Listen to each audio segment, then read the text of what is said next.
Ladies and gentlemen, Lenny March here with a victorious Frank Wilby. Frank, mate, that was a good one, wasn't it? An absolute pleasure to be joined by you. Thank you very much. Cheers, How does that feel now? We've kind of settled it down a little bit. The fight's been done and dusted. How do we feel right now sitting there? Absolutely spot on. He caught me. I'll be honest, he caught me. It sort of woke me up a little bit. Yeah. Was a little bit too slow going in. Caught me with a decent shot. Went for the drop, went for the takedown. As I dropped, he got me in the guillotine. Hit the floor, and I knew it wasn't on tight. So I sat there, held it, waited until his arms got tired, popped the head out, went straight over the top, hit him with a couple of decent shots, turned him on his back, choked him out, job done.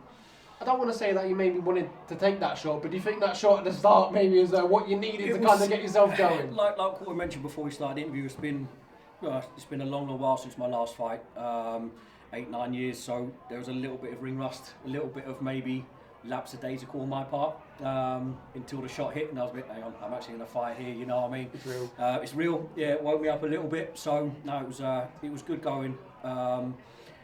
He did turn me purple for a little bit, but then obviously turned that little bit of a gap and managed to get my breathing space held out until his arms got tired and done what I had to do. You mentioned there, been a while outside the cage, 2016 to be precise. Yeah. That was the last time you stepped into the cage. I think it was Machine MMA as well. So you've been a notorious servant for us. What was the reason to kind of step back into the cage? Make this walk again and kind of feel this whole process. Of course. Well, that feeling that you get, you can't get it anywhere else, right? The getting ready for the fight, the training for the fight, the camp, the lads that you train with, just. The getting ready, getting your warm up, that walkout when you've got your fans sitting there and shouting, screaming, that lock behind you when that door goes on the cage, there's no feeling like it. And then when you get your hand raised at the very end, it's my last fight, I didn't get that, I got the loss. So I've reconciled that now, all these years later, and got the win. So going out on a high, we'll see what happens in the near future, see what I want to do. Obviously I've got two young boys standing over there, getting on now, so if I can keep the fitness up and keep going, maybe there's a couple more, but at least I know I've done what I've had to do. You've just mentioned your two boys just behind the camera there. Yeah.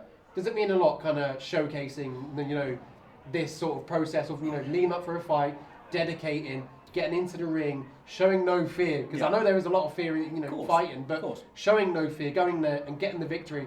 Is there a sense of like a accomplishment, achievement that you want to show to 100%.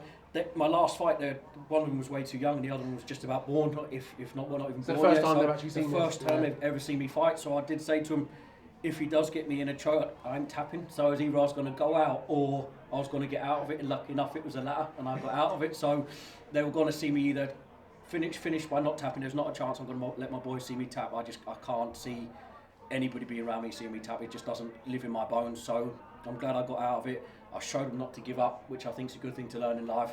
Managed to get out of it and got the win, where a lot of people were thinking that he had me and it was done, but keep going and you can prove people wrong, I'm sure they're proud of you. You've got the belt on your shoulder. Yeah. Talk to me a bit about, when you're looking to return. You mentioned before we went on air, you like the look of the gold belt on Machine MMA. So talk to me a little bit about that. What's that look like? I said to him, we'll see how this fight went. We'll see how I was training. I've trained really well. See how the fight went. Obviously, he caught me with a shot, but I think I showed after that I was willing to go. I'll have a reboot back with Ian, see what we want to do. Obviously, he's my coach. He saw the fight as well. I know he was proud of me when we was in the cage. There's a few things we'll need to work on. If he's happy and I'm happy, then I'll be getting back in.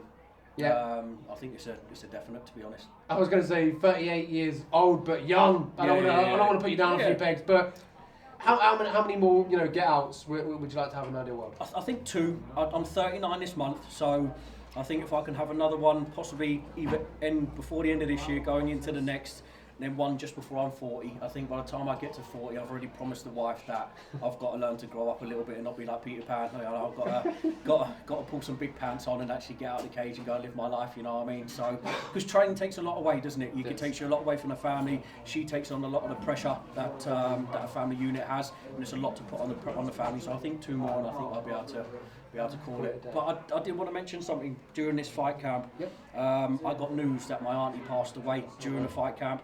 I didn't contact any of my family because I didn't want it to overtake anything. I didn't want my mindset to be thrown from it.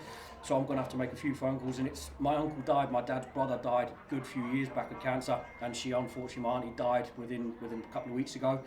My coach doesn't know, Ian doesn't know, I didn't tell anybody. So I just wanted to dedicate this fight to my auntie Sue. She's with my uncle again now, you know, so I just wanted to put that to one side. I'm going to have to go and make contact with my family now. So obviously I had to, these are the sacrifices that you make to get the wins and to go in and do these fights, you know. What fans don't know the half of the story that goes on mine. No, but they don't. Firstly, I'm sorry to hear about your auntie. So I'm sure she's up there watching. 100%. And she's probably going mad up there for you winning this belt. Congratulations, Dave. An absolute pleasure. Thank you very much.